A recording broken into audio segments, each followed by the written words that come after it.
Hello, I'm Stan Stalnaker with Hub Culture, and we're at Davos at the World Economic Forum 2013 up here in the mountains of Switzerland. And joining me is Jonas Prising, who's the president of ManpowerGroup, one of the largest forces in terms of both labor and employment in the world. Tell me a little bit about the company and where you see trends going in terms of employment on the backside of Davos's theme of resilient dynamism. So Manpower Group is an innovative workforce solutions company, and we do business in a number of areas. As Manpower, we're known for temporary work, which we do in 82 countries, and we employ about 4 million people each year. But we also provide professional skills, so accountants, IT professionals, engineers all over the world, as well as talent management and development. So we have a number of activities within the HR space that helps really job seekers get in touch with companies that are looking for talent, and companies find the talent that they need wherever they are all over the world. How important is resilience in the kind of labor equation for a company today? Because we've seen that there are shocks, and we spoke earlier about this idea of the certainty of uncertainty. Right. How important and how does your company play a role in providing that resilience? So this notion of the certainty of an uncertain environment means that companies are constantly looking at ways to become more flexible so that they can adapt to the changes in the external environment, whether that's changes in client preferences, changes in strength in geographic markets where demand might be going up or going down. So it's a constant shifting for employers today to really understand how to attract the talent they need, where they need it, and when they need it.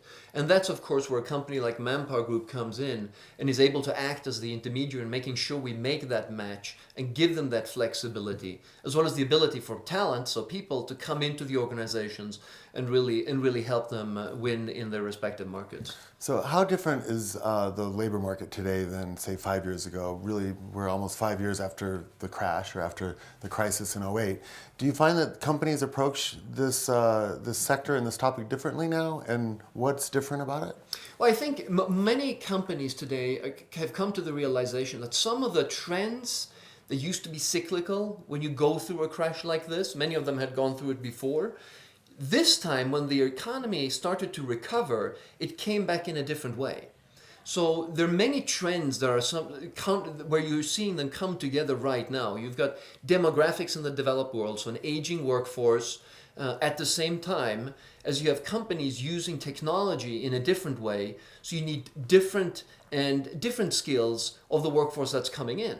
So you have this dichotomy of high unemployment levels globally, and at the same time, lots of companies saying that they can't find the talent that they need to succeed in the business strategies. Yeah, it's this classic talent gap, right? Right. So, and particularly in Europe, there's a very large youth unemployment program, and it seems to be not getting better, especially in certain countries around the continent. Yeah. But it's something that's experienced even in emerging markets. Right. So, how does Manpower help fix that, or help kind of at least close that gap? Well, what we can help with is to see then those changes occur. In emerging markets, essentially emerging markets leapfrog. Emerging markets leapfrog in trends, they leapfrog in use of technology, which is why, very interestingly, you're seeing this talent skills match also occur in the emerging markets. It's because emerging markets are competing in a global world market, and they need the skills that are globally competitive. And whilst they may have a lot of people in their countries, they don't have enough people with the right skill levels. And our job is to ensure that we both help the companies navigate those talent markets and explain to them, where skills are available, where they're not, and what they can do, of course, to secure a supply of talent.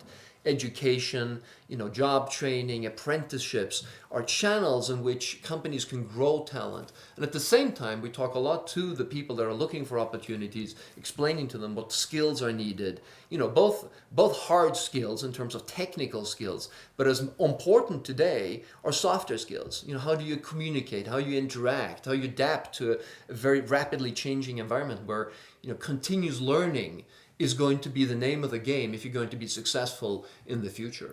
So this idea of continuous learning and sort of helping talent be better talent is very interesting. If you're a person out there who's watching this discussion and you really wanted to give somebody some advice about how they could maximize their sort of approachability and their sort of talent asset, Right. what would you suggest that someone does? Well, I think that what they need to realize, and what we all need to realize, is that the notion of job security is becoming less and less important, and you really want to work on your employment security. And how do you secure your future employment? You do that by making sure you've got the right skills, and that also you're continuously evolving your skill set so that you're both getting better at whatever skill and industry set you're in today, but you work on transferable skills. So skills that would work in one industry as well as in another. And the reality is we're all going to have to continue our evolution and our development as individuals to stay current with the market needs, because it moves much, much faster today than what it's done in the past. Yeah, very good. Okay, thank you very much, Jonas. Thank you very much. Thank you. I'm Stan Stalnaker with Hub Culture. We're here at Davos. I hope you have a successful stay up here on the mountain. Thank you. And we'll hopefully see you again next year. Thank you very much, Dan. Thank you.